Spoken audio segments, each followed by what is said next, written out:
Welcome to Layer the Alchemist, where we discuss all things heavy metal and hard rock. On today's episode, another in my series of Metal Book Club. This is where I take some really cool metal rock themed books and we talk about it.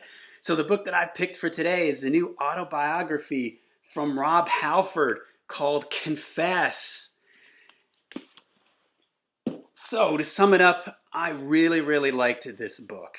The title sort of gives you a feel for what to expect. Now, for some reason, I had in my mind, I'd read Tony Iommi's autobiography, and although I liked it, it felt like Tony never really opened up a lot. It was just sort of more like, I lived here, I did this, and he had a little bit of his feelings and his thoughts on certain things, but it didn't really open up a lot. So when I saw Rob Halford, knowing what a interesting person he is and what an amazing life and career he's had, and saw the title Confess, I thought, all right, this could be really interesting, and it was. Rob really does open it up and opens himself up and lets you kind of inside his head, his personal life, his struggles with his personal life, with who he was, and his struggles with the band at one point in his career.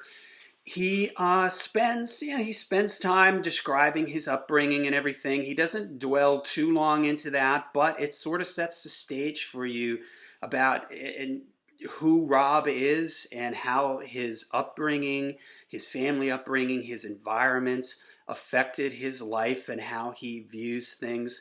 It's really great and fun to hear how he met the Judas Priest guys. Ian Hill, the bass player in the band, was dating his sister, who would go on to marry his sister for a while. And that's kind of how Rob eventually got into Judas Priest. It's great hearing the stories about the early days. There's a lot of funny stuff in here. Him having to go to the bathroom and not being able to hold it in anymore and having to go in a manila envelope. So there's all kinds of like really funny stories, stories about them sleeping in their van, recording like those early albums, Rock-a-Rolla, having to sleep in their van because they had to do it at night when it was studio time was cheaper, and how just little by little they grew in fame. For me, the most interesting stuff when it comes to books like this is the down years, and I'm always curious to know what the artists were thinking during particular years. So the first time it comes up for me was with Turbo, and well, actually with Point of Entry. And Rob is just honest and just says that they took their eye off the ball. When it came to British Steel, they were really focused. They really wanted to make a statement. They felt like everything was clicking. They had a lot of success with that album, really took them to a whole nother level. And then when Point of Entry came around, where they recorded the album, they were just out partying and laying in the sun and took their eye off the ball. And he just comes out and admits it, even though I do really like Point of Entry. But there's no denying, and everybody knows that the difference between British Steel and Point of Entry, there was something going on there. And apparently that's what it was, too much sun and fun, I guess. And then also in the whole Turbo and Ram It Down era, I knew that Rob had substance abuse issues. I didn't realize it was quite to the extent that it was during that period. I didn't know how rough it was on him. It's also very, he really opens up about his struggles with having meaningful relationships and kind of being involved in some relationships that were toxic. Not being able to come out and say that he was a gay man, feeling like he needed to keep all that hidden, and how that really affected him and contributed to some of these substance abuse issues that he had. What was also surprising to me was I never really knew about the whole era where Rob was out of the band. I thought I knew that story, and I was expecting a big, okay, they released Painkiller, successful album, but then maybe personalities clashing, there's a big blow up. But really, it wasn't like that, according to Rob. According to him, he had the band's blessing. Even before Painkiller, he had talked about doing some solo stuff, and he had the band's blessing. And after Painkiller, he went and he wanted to, as if I remember this, I mean, I remember this exactly right. The record label, he wanted to release his first Fight album, War of Words, and there was some sort of technicality in like his contract where he couldn't in order for him to put out this album, he had to say he was leaving Judas Priest, but in his mind this was just a, well, I'm just saying this on paper, I'm not really leaving Judas Priest. He still felt like he was a part of Priest. He was looking forward to the next album with Judas Priest. But it got all sort of mixed up in legalities. It got back to the band, and bad communication between him and the band members. And before you knew it, it's out in the press that Rob Halford has left Judas Priest. And then he didn't know how to talk to this with the band. And it was just all this sort of miscommunication and everything.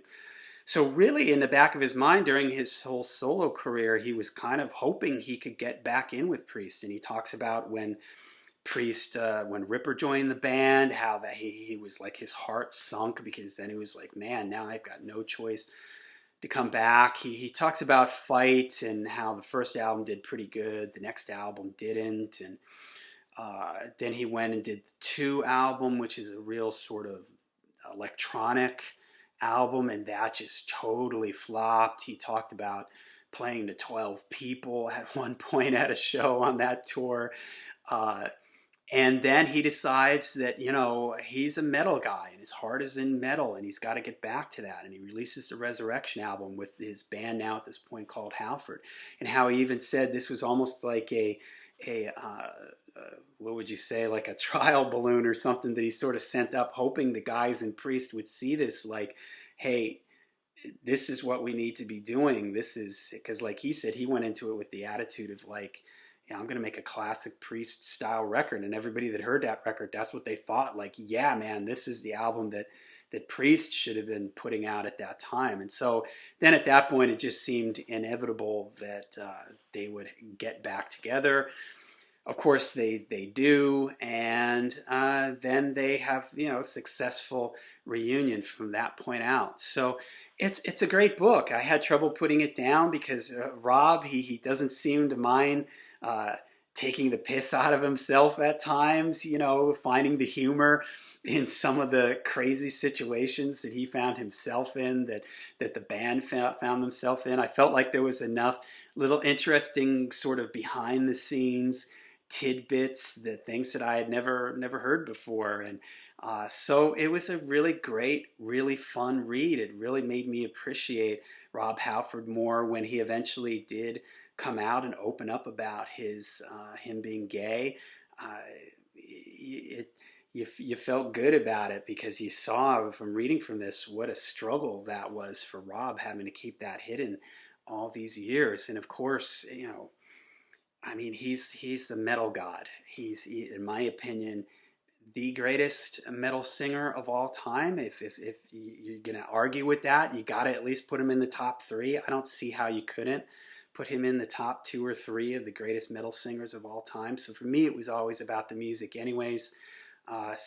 So great read. It made me really appreciate Rob Halford for who he is and what kind of a fun guy, genuine guy, a guy with a lot of passion, a guy with a lot of heart. And you're reading the book, it kind of feels like Rob is just sort of sitting there telling you these stories himself. So just an awesome read. If you're a Priest fan, definitely get this. If you're just a fan of autobiographies like this, you're a rock fan, whatever, I think that you'd even enjoy it from that, because it's a really sort of exciting, heartwarming story from beginning to end, and it really has you sort of on your seat at times with some. I'm not going to give away everything in the book, but there's some real tragic moments in the book, in Rob's life. There's some real great triumphs and high points, and you sort of feel like you're there rooting for Rob the whole way. At least I know I was. So, all right, there you go. Rob Halford, Confess. Let me know in the comments if you've read this book and what you thought of it. If you haven't read it yet, go out and get it. You're gonna like it. So, all right, there you go. Make sure you hit like and subscribe. And until we see you again, make sure you stay heavy, stay metal.